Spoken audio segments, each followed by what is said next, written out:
Um, there wasn't enough room on one of these little white cards to say.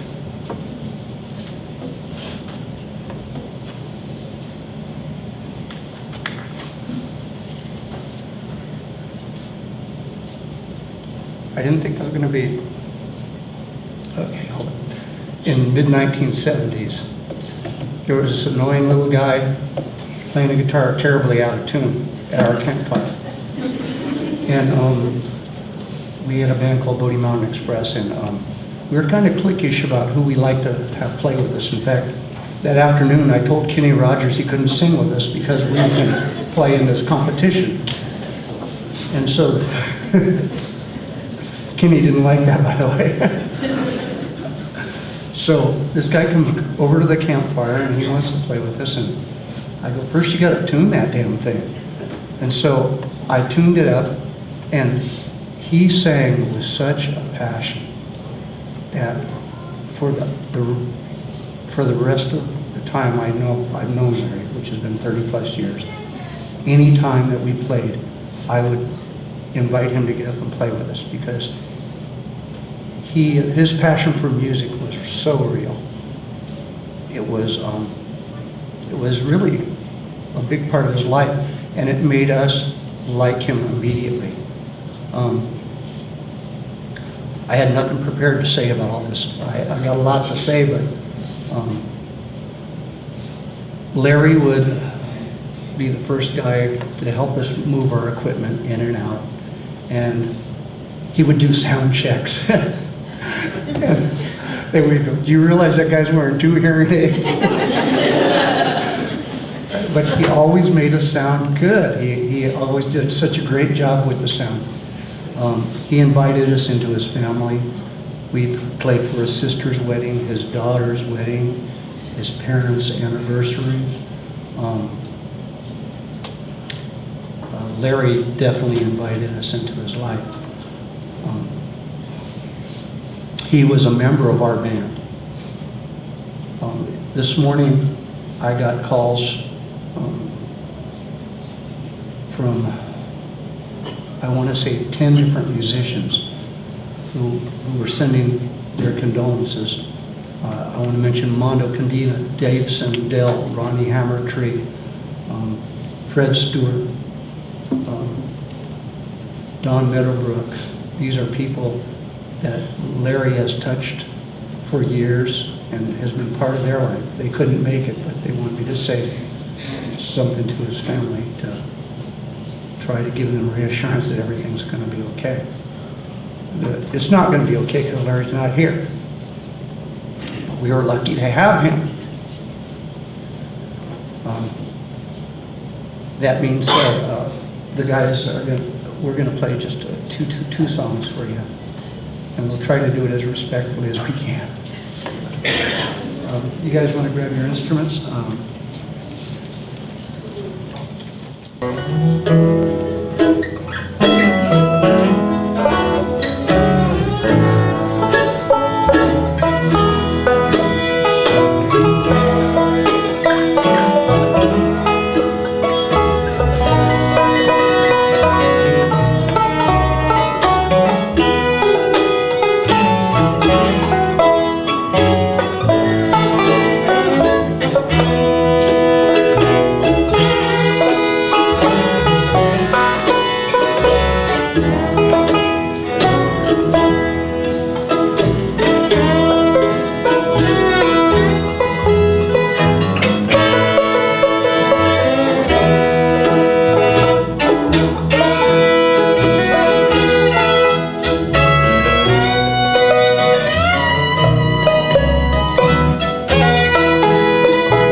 he'd make sure that you had a few drinks in you so you'd keep going.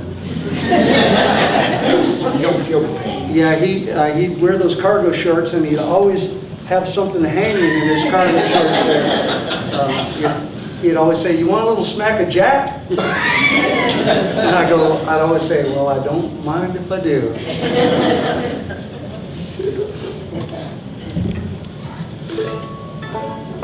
All right.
Debbie Butts. I've known Jackie since she went through the academy. I was one of her instructors, and we became fast friends and family.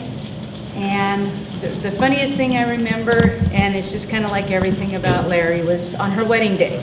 I was the one in the back holding her train, and halfway down there, Alex, you don't know this, so sorry. Larry kept telling Jackie, you know, you don't have to do this. We could just turn around and run away. If you notice in all the pictures, she's laughing and he's laughing because he keeps telling her, you don't have to do this, you can run away. And one time, you notice we veered off. She's like, no, I got it, Daddy, I got it. I love Alex.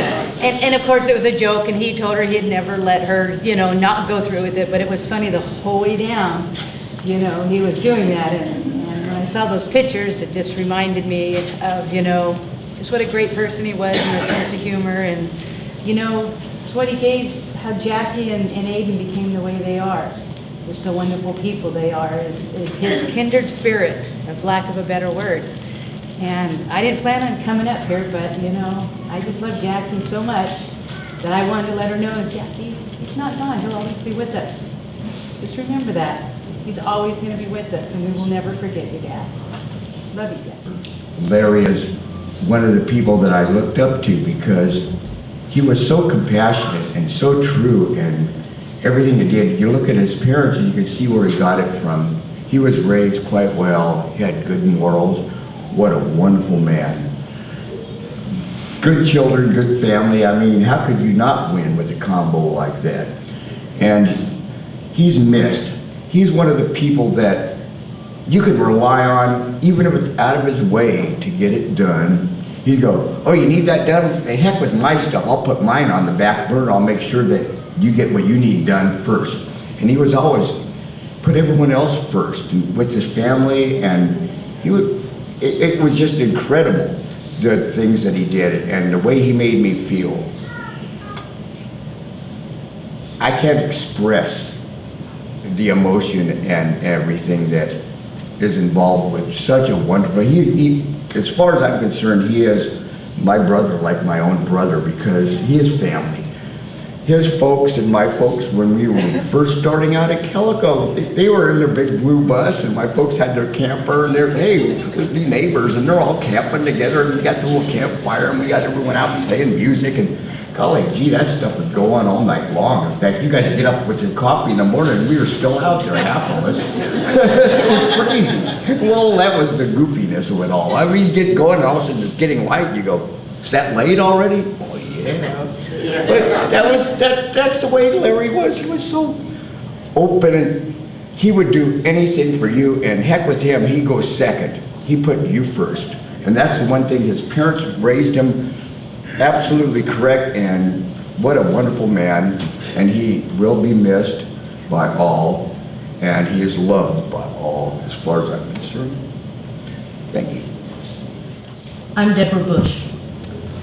Larry, when it comes to me, 2 words come to mind: legacy and fearless. I worked with Larry in the late 90s. We did youth group together. You've got to respect a man that would take 35 teenagers to Magic Mountain. You have to respect a man with back injury that would stand in front of Viper and go, I hurt already, what's a little more? You have to respect a man that says, 24 inches of snow, we brought shovels, it's okay. And shovel your way out.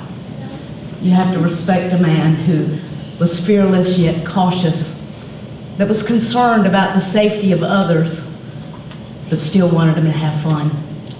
You have to respect a man that introduced some awesome music to a group of teenagers who still to this day play music themselves and have a fondness for the Christian band Petra.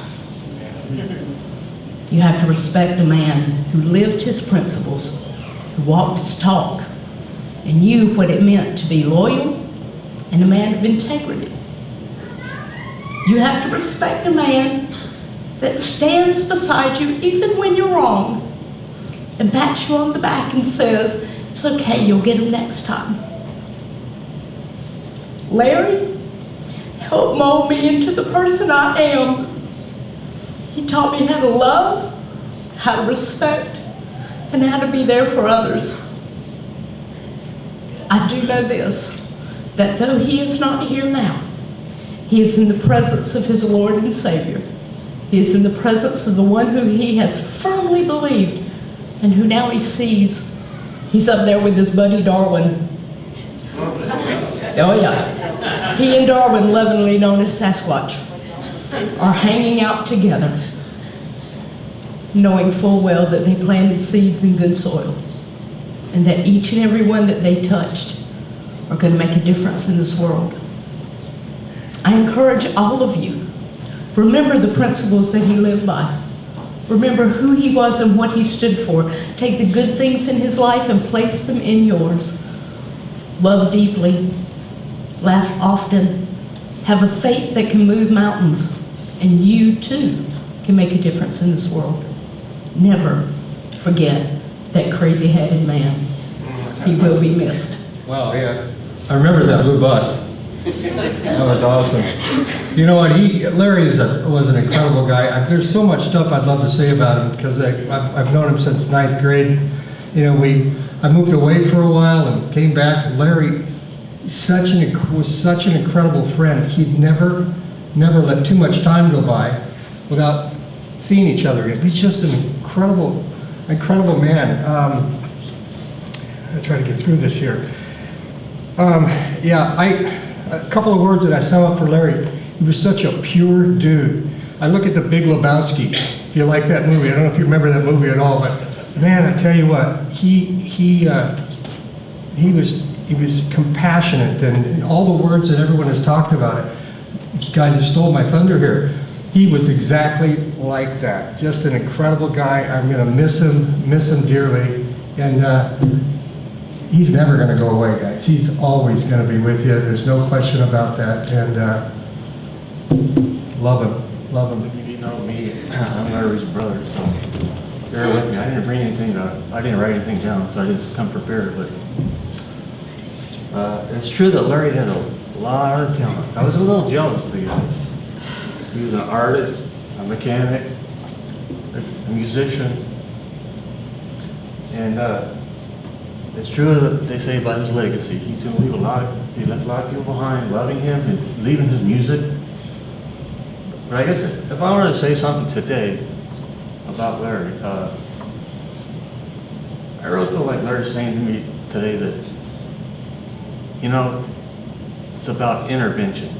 If you guys can leave today, if you knowingly know somebody, maybe he's hurting, maybe he's in pain, maybe he's sick, if you care about him and you love him, you know, even though intervention is hard, it's not easy.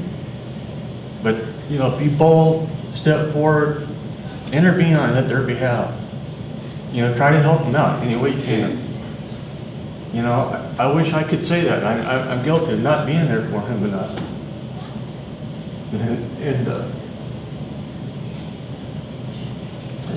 And you know, you'll never get those years back. And I just hope each and every one of you go home today. You know, if it's somebody you know, just call them, even if it's a phone call. Just do what you can. Just intervene on their behalf and to help. And you'll never get those years back. He was 55, that's it. And I'm not saying nothing against Larry. I just wish that we, you know, if you recognize the signs or something, that you can help somebody. And he left a lot. He loved a lot. He helped a lot. You know, I was adopted, and he had a love. He opened his heart to me when my parents brought me home. He opened his heart to me, and he was an intervener. When he was here on earth, he was an intervener, and I hope we can all realize and recognize that, you know, like I said, if there's somebody in your life that you can touch today to help them, you know, speak up, step forward, and, you know, do what you can. And that's all I wanted to say. I'm here to speak to celebrate Larry's life on behalf of the Department of Public Social Services. The last time I spoke to Larry, it was a couple of weeks ago, and there was a little bit of turmoil going on in the staff development division. And Larry walked up to me as he normally does, and he says, "Sarah, don't worry about it, we'll get it together." But what I took from the conversation was Larry he didn't really care about, you know, he cared about the job, but what he always relayed to us is the job is not who we are, it's what we do. And he proceeded to talk about his wife, his son, and his daughter, and I could just feel the passion in his heart about how he felt about his son and taking care of his son. And so he didn't want to talk about anything that had to do with the job. He only wanted to talk about his family. And for us, that's what we got from Larry. You know, every now and then we had to go find Larry because Larry would sneak off somewhere and take a very short nap. But it didn't matter. What his co-workers did was they wrapped themselves around him, and they really protected him. It did not matter, because when we open up the dictionary and we look at some words, I asked a couple of our co-workers to describe who they saw as Larry was. And so when we opened up this Webster's dictionary, we would see Larry, and he was always cheerful. He was always thoughtful. He was very sincere. He always showed us that he had a sense of duty, and he was always accountable. And so it didn't matter every time he said, "I didn't hear you, can you tell me what you said?" or "I can't answer the phone because I can't hear." At the workplace for us, it didn't matter because of who he was. And so the family, what I would like to say to you, if there's anything that we can do in the Staff Development Division and the Department of Social Services, please feel free, and we will also reach out to you because he's left a big void in our lives in this department. So thank you very much for giving us Larry.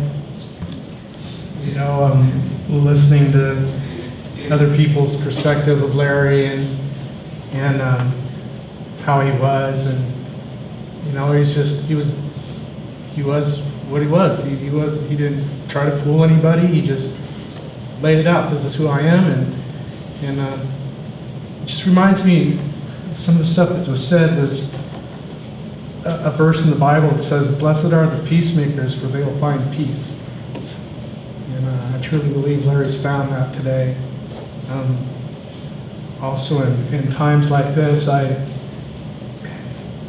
get asked why, you know, why now? But you know, one day there's going to be a room full of people, and we're going to be the one over here. It's going to happen to all of us, you know, and our responsibility is to, while we have the chance, just like Steve said, is there somebody out there you care about, somebody out there you're at odds with that you care about? You need to make peace with that. You need to make peace with them. And mainly, you need to make peace with the one who created you. Because without that peace, there's really no real peace. I was sitting here thinking, and I was looking at Larry in these glasses, and I don't know if it's in this picture, but the last time I saw Larry, he had some glasses from the dollar store. And I'm looking at him, and I'm looking at him, and he's got the tag. It's like, Larry, you forgot to take the tag off. He goes, no, I didn't. It's just his way of being Larry, you know? So,